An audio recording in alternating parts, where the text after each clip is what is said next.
नमस्कार विद्यार्थी मित्रांनो, महाराष्ट्र खाकी या चॅनलवर आपल्या सर्वांचे स्वागत आहे. मित्रांनो, आज आपण बघणार आहोत तलाठी भरतीचा निकाल कधीपर्यंत लागेल. संपूर्ण निकाल कधीपर्यंत लागेल मित्रांनो, नॉर्मलायझेशन लिस्ट कधी लागेल व मेरिट लिस्ट कधी लागेल ही माहिती आपण या व्हिडिओमधून बघणार आहोत. त्यासाठी व्हिडिओ न स्किप करता पूर्ण बघा मित्रांनो. तलाठी भरतीबद्दल प्रत्येक माहिती आपण या व्हिडिओमधून बघणार आहोत. ही व्हिडिओ बघल्यानंतर मित्रांनो तुमच्या मनात कोणतेही डाऊट राहणार नाही. तसेच नॉर्मलायझेशन संदर्भात सुद्धा आपण या व्हिडिओमध्ये बघणार आहोत.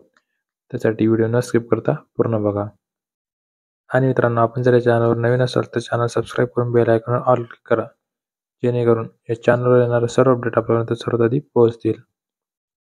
मित्रांनो, सर्वात प्रथम हे बघू की निकाल उशीर का होत आहे, निकाल लागण्यास वेळ का लागत आहे. मित्रांनो, सुधारित answerकीनंतरही काही चुका त्यामध्ये होत्या, ते दुरुस्त करून आता मागील 7 ते 8 दिवस झाले तेव्हा टाकण्यात आलेले आहे.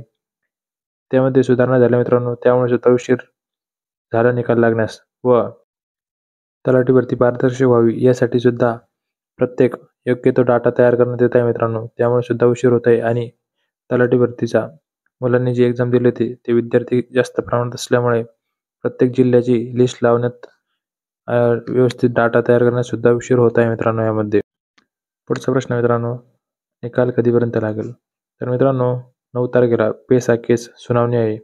त्यानंतर 11 ते 15 या तारखेदरम्यान निकाल लागेल मित्रांनो. सुरुवातीला जिल्ह्यानुसार लिस्ट लागेल, त्यानंतर नॉर्मलायझेशनहून मेरिट लिस्ट लागेल मित्रांनो. नॉर्मलायझेशन संदर्भात तुम्हाला पुढील व्हिडिओमध्ये माहिती भेटेल. त्यासाठी चॅनल सबस्क्राईब करून घ्या आणि बेल आयकॉनवर ऑल क्लिक करून घ्या मित्रांनो. पुढच्या व्हिडिओमध्ये नॉर्मलायझेशन संदर्भात संपूर्ण माहिती देण्यात येणार आहे, त्यामुळे चॅनल आता सबस्क्राईब करून घ्या, जेणेकरून येणाऱ्या व्हिडिओची अपडेट तुम्हाला वेळोवेळी भेटत राहील. 11 ते 15 या तारखेनंतर निकाल लागेल. त्यानंतर नॉर्मलायझेशन जिल्ह्यानुसार मेरिट लिस्ट लागेल मित्रांनो. त्यानंतर डॉक्युमेंट चेकिंग होईल व पुढच्या महिन्यात जॉईनिंग लेटर सगळ्यांना भेटेल ज्यांचे सिलेक्शन झालेले आहे त्यांना मित्रांनो. आणि मित्रांनो, निकाल जर आपल्या बाजूला लागला नाही तर यामध्ये 1 महिना उशीर होऊ शकतो मित्रांनो. फेब्रुवारीमध्ये जर सुनावणी गेली तर मार्चच्या एंडिंगपर्यंत जॉईनिंग लेटर सगळ्यांना भेटेल मित्रांनो निकाल लागून.